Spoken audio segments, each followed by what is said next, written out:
Assalamualaikum warahmatullahi wabarakatuh. Bismillahirrahmanirrahim. Alhamdulillahirabbil alamin. Wa bihi nasta'inu ala umuri dunya waddin. Wassalatu wassalamu ala sayyidil anbiya'i wal mursalin. Sayyidina wa maulana wa habibina Muhammadin wa ala alihi washabihi ajmain. Amma ba'du. Salam sehat untuk saudara-saudara semuanya. Alhamdulillah kali ini saya bisa membuat tayangan lagi untuk melengkapi edisi sebelumnya. Syukur alhamdulillah, wasyukurillah, kita semuanya diberi kesehatan dan diberi banyak hal oleh Allah SWT.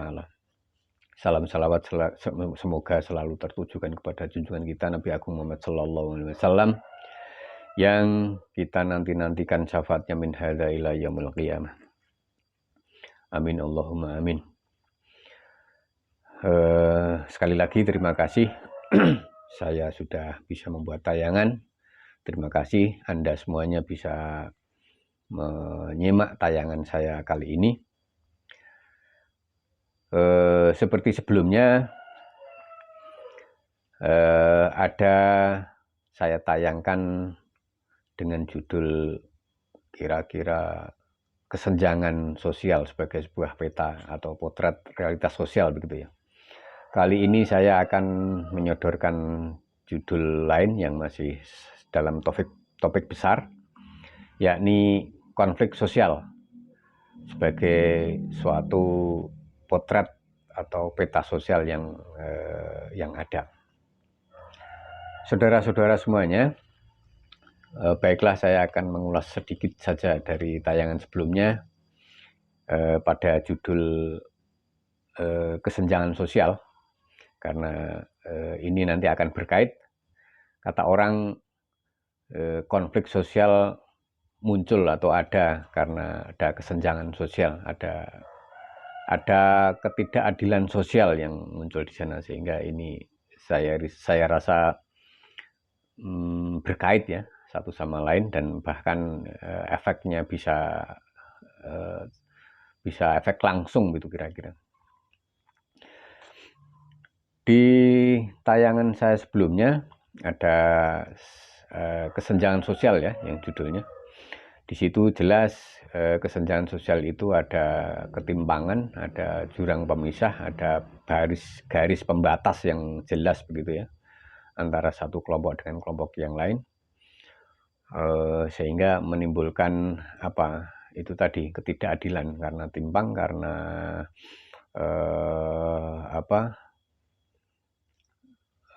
ada perbedaan yang mencolok lah gitu kira-kira ya. Maka kemudian muncul.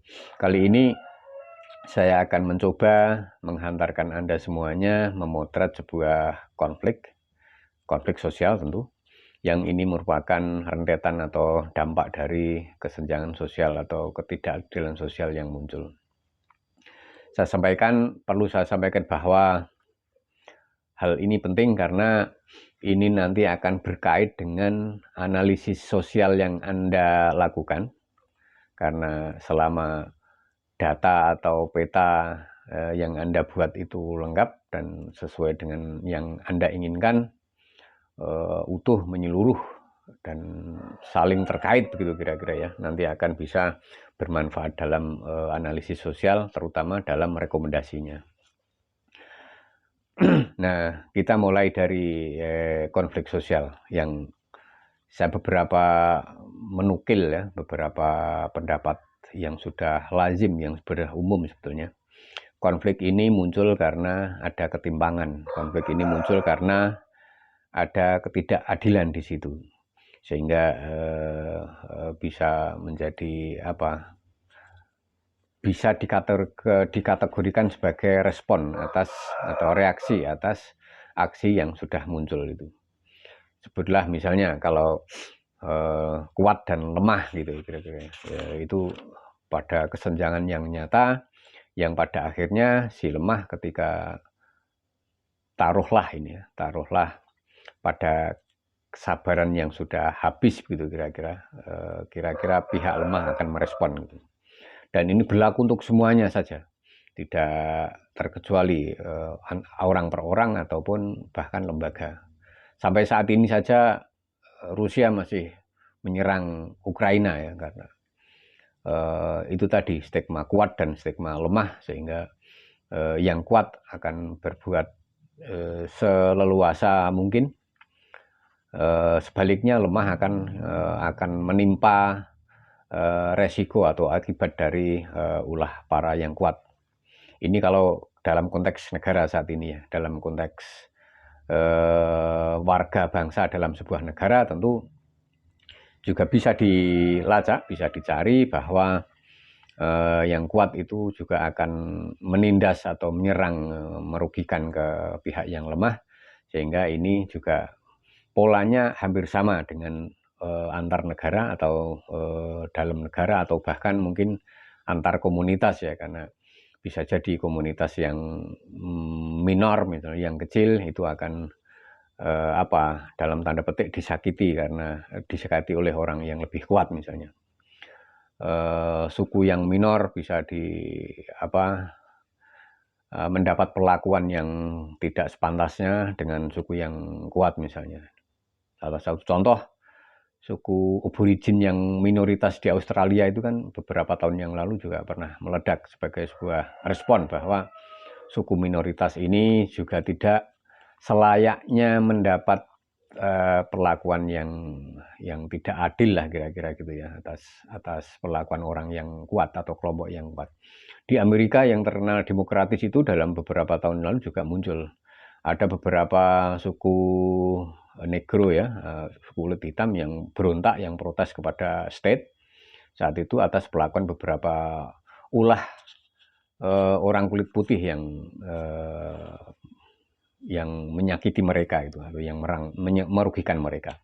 Banyak lagi contoh-contoh yang dimana si kuat itu akan menguasai si lemah, bagaimana si mayoritas itu juga akan kemudian terus mempengaruhi dan merugikan orang, kelompok-kelompok yang lemah. Itu di hampir semua negara. Di Afrika Selatan juga terjadi seperti itu. Meski sebaliknya ya, karena sebetulnya mayoritasnya suku kulit hitam, tetapi yang berulah itu adalah suku kulit putih yang sebetulnya secara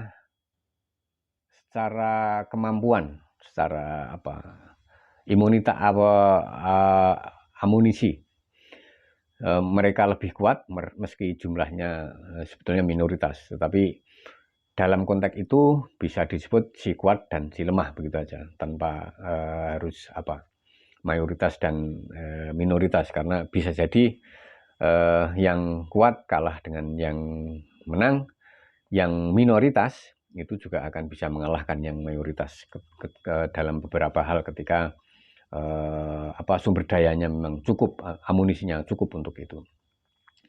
Contoh lain, saudara, konflik kasus yang ada di kita misalnya, ya sekali lagi saya dulu pernah menjadi aktivis lingkungan ya, karena ini juga menjadi catatan saya sampai dalam waktu yang agak panjang saya kira, karena di beberapa konflik lingkungan atau konflik ekologi itu, atau bahkan kalau sekarang menyebutnya adalah krisis energi global gitu ya, itu sebetulnya tidak lepas dari pola itu tadi, yang kuat mengeruk atau mengeksploitir sumber daya alam, sehingga yang lemah tidak kebagian, dan alam pada kenyataannya bisa rusak karena ada perusakan, eksploitasi. Dan generasi yang berikutnya, sekali lagi yang lemah, generasi yang lemah berikutnya tentu juga akan menanggung resikonya. Ini yang seringkali menjadi realitas gitu ya, menjadi real di sosial masyarakat kita, bahwa eksploitasi oleh yang kuat akan mengakibatkan kerusakan lingkungan, dan resikonya juga terhadap pihak-pihak yang lemah akan menjadi korban. Taruhlah itu yang menjadi contoh, tapi banyak lagi bisa kita sebutkan contoh-contoh konflik lingkungan yang terjadi yang kalau saat ini kita sebetulnya saya ingin menyampaikan beberapa hal, tapi ini menurut saya kita sempat dihibur oleh beberapa negara G20 yang beberapa hari lalu lah, beberapa minggu lalu ketemu di Bali itu cukup menghibur karena mereka ada seakan-akan ada upaya untuk merespon sebagai tanggung jawab si eksploitator terhadap sumber daya yang ada, sehingga mereka memunculkan semacam program empati atau caritas gitu kira-kira ya. Oke lah, itu biarkan saja terjadi, tetapi Anda harus tahu bahwa pola yang terjadi pada saat itu, pada saat ini, bahkan pada saat yang akan datang, si kuat akan mengeksploitir sumber daya alam yang berakibat akan kepada kerusakan alam, bahkan kerusakan planet bumi ini, yang semestinya mereka harus bertanggung jawab karena mereka harus berpikir karena bumi ini tempat kita semuanya, bumi ini menjadi anugerah bagi kita semuanya, dari Sang Pencipta kepada makhluk kita semuanya untuk kita nikmati, dan bukan sebaliknya, untuk kita manfaatkan sebaik-baik mungkin tanpa harus membuat kesenjangan atau disparitas atau ketimbangan gitu ya. Ini yang kadang-kadang saya juga harus menyampaikan bahwa spirit kesemangatan religiositas terhadap ekologi ini juga harus dicari, bukan hanya sekedar ekologi ansih begitu ya, karena bisa jadi menurut saya spirit keagamaan seperti ini akan bisa lebih kena ya gitu, ketimbang hanya sekitar saran-saran atau usulan-usulan yang secara ekologis rasional yang mereka dengarkan. Tentu ini juga bukan jaminan, karena ternyata dalam tanda petik negara yang berreligiositas tinggi, konon labelnya adalah seperti itu, tapi juga melakukan juga eksploitasi yang sebetulnya tidak dikehendaki oleh agama yang mereka yakini, tanpa menyebut contoh gitu kira-kira. Contoh yang lain yang hangat di negeri kita itu ya, bahkan sampai kapanpun, itu adalah konflik sumber daya agraria ya, yang karena penataan dalam petik keagrariaan di kita juga belum utuh betul, belum utuh menyeluruh secara sungguh-sungguh begitu ya, secara sejati gitu. Maka ini menjadi kasus-kasus yang bakal muncul di setiap kesenjangan sosial yang ada, karena di situ yang lemah, terutama para petani yang tidak mempunyai lahan, itu akan sebetulnya, kalau dalam konteks konstitusi di negara kita memang harus difasilitasi oleh negara, oleh pemerintah ya. Tetapi nyatanya kali ini juga masih terseok-seok, bahkan ada beberapa yang nyaris timpang itu tidak ada punya lahan. Saya punya beberapa pengalaman pengorganisasian rakyat di beberapa tempat ini. Mereka tidak ada yang tidak punya lahan sama sekali, ada yang paling hanya sekitar 500 meter, atau coba bayangkan kalau di pengusaha kelas nasional gitu ya, punya ratusan hektar perkebunan, punya ribuan hektar sawit lah dan seterusnya itu ya. Sementara masyarakat yang tidak bisa mengakses sana ya tentu akan meringis saja melihat seperti itu. Di sisi lain penataan misalnya bagaimana biasanya konflik agraria berbenturan langsung dengan ini ya, pihak swasta ya. Bagaimana perkebunan misalnya itu juga harus diatur untuk kesejahteraan rakyat seluas-luasnya, karena supaya tidak hanya terpaku pada beberapa bos PT saja, tidak beberapa orang yang menjadi elit pimpinan perhutani misalnya, dan seterusnya. Ini yang sekali lagi konflik nyata yang ada di kita dan sampai saat ini masih belum terselesaikan secara baik karena beberapa hal atau strategi pembangunan yang mestinya harus dilakukan oleh negara, oleh pemerintah yang mewakili negara saat ini harus menjawab itu sehingga menjamin tidak akan ada kesenjangan sosial, tidak akan ada kesenjangan kepemilikan tanah sebagai alat produksi bagi petani, tidak akan ada kerusakan lingkungan hidup, tidak akan ada kelompok yang mayoritas itu membuli kelompok yang minoritas dan seterusnya, sehingga diupayakan suasananya menjadi betul-betul sinergi, menjadi betul-betul simetris, menjadi betul-betul yang enak, bukan sebaliknya, kontras, perbedaan yang mencolok dan seterusnya itu.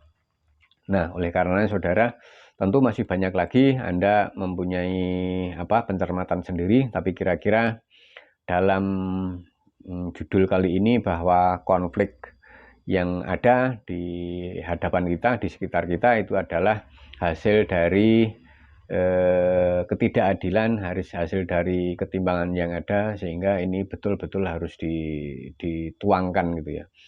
Saya menyarankan Anda, kalau Anda misalnya jadi aktivis lingkungan atau aktivis agraria ya, baik kalau di sekarang itu masih ada KPA ya, Konsorsium Pemberdayaan Agraria, masih ada lingkungan, itu masih ada Wahana Lingkungan Hidup Indonesia dan seterusnya, ada dan macam-macam lah. Itu yang mesti harus Anda pelajari betul bagaimana pemetaan sosial ini akan muncul dan akan membantu langkah-langkah Anda, rekomendasi Anda, sehingga pendampingan Anda sampai ke hal-hal perjuangan memperebutkan hak itu betul-betul bisa tercapai.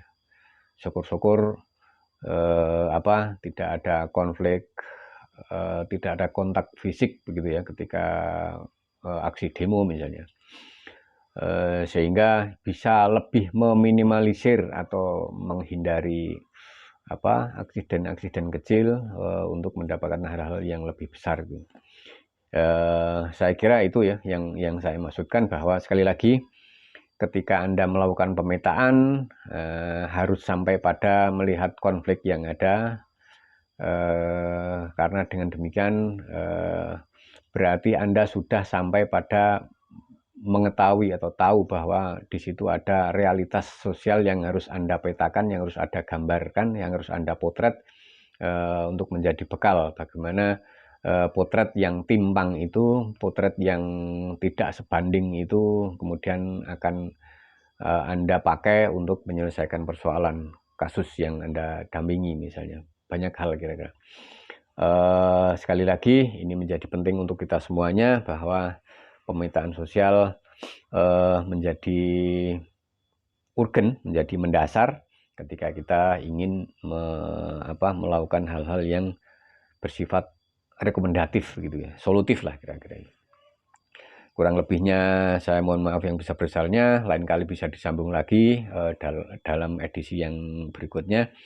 Semoga ini bermanfaat, terutama bagi diri saya sendiri, karena saya masih harus lagi mengingat-ingat pengalaman lama, kasus-kasus lama yang pernah menjadi pengalaman saya. Dan Anda yang ingin melakukan pendampingan atau pengorganisasian atau penanganan kasus-kasus struktural gitu ya, ini menjadi penting menurut saya. Akhirul kalam, wabillahi taufiq wal hidayah, Assalamualaikum warahmatullahi wabarakatuh.